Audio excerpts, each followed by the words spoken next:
Begitu kita melihat pohon yang rindang, besar, ini kalau digergaji, diekspor ke Amerika misalnya, itu berapa dolar, tanpa pernah menghitung berapa ribu binatang yang beranak pinak di tempat itu.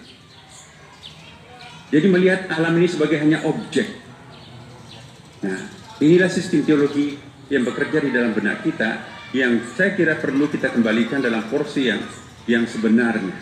Inilah PR besar kami Kementerian Agama, bagaimana melakukan demaskulinisasi pengelolaan alam semesta, demaskulinisasi posisi manusia sebagai khalifah. Kita disuruh mencontoh Allah. Takhallaqu bi akhlaqillah.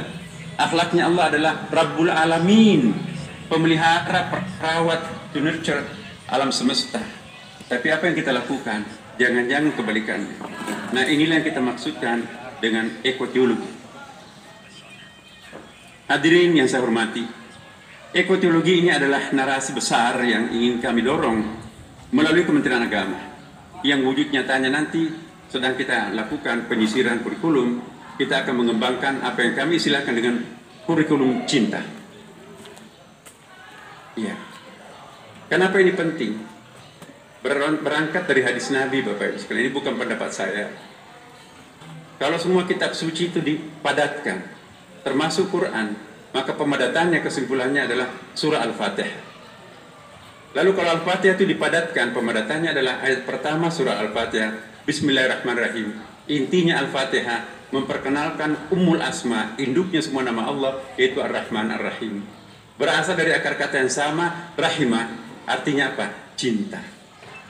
Jadi 6.666 ayat Quran itu, kalau dipadatkan menjadi hanya satu kata, kosa kata itu adalah cinta. Jadi jika mengajarkan agama, tapi mengajarkan kebencian, sesungguhnya tidak mengajarkan agama. Mengajarkan kebalikan agama itu sendiri. Inilah tantangan kita ke depan. Tentu cinta di sini bukan hanya sesama umat manusia, cinta terhadap lingkungan alam semesta.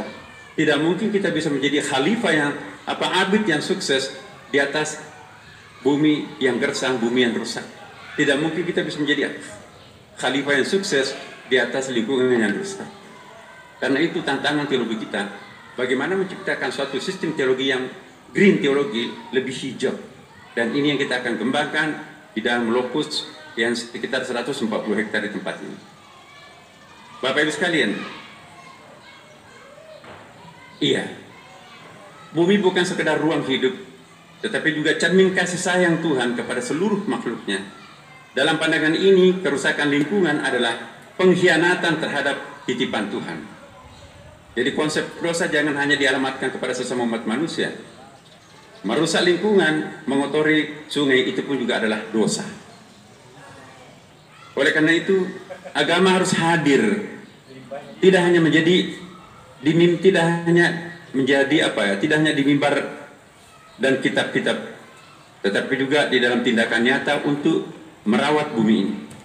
Kami yakin, jika nilai-nilai ekoteologis ini dihayati, diinterpretasi, dan dioperasionalkan, maka lembaga-lembaga pendidikan seperti perguruan tinggi keagamaan Islam negeri PTKIN dan pesantren akan menjadi pusat transformasi ekologis. Mereka tidak hanya mendidik akal dan hati, tetapi juga membentuk kesadaran consciousness ekologis yang utuh di kalangan generasi muda umat beragama. Pohon batuar yang berasal dari bumi cendrawasih ini di Papua bukan hanya memiliki nilai ekologis dan ekonomis seperti yang dikatakan tadi oleh Pak Sekjen, tapi ini juga momentum yang sangat bagus untuk melakukan penghijauan. Pak Menko dan Pak Mendagri, Pak, kami juga punya himbauan.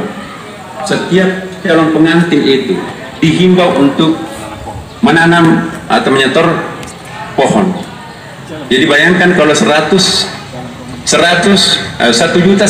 orang yang kawin setiap tahun, berarti kita akan diperkaya dengan 1.100.000 pohon ditanam oleh calon pengantin.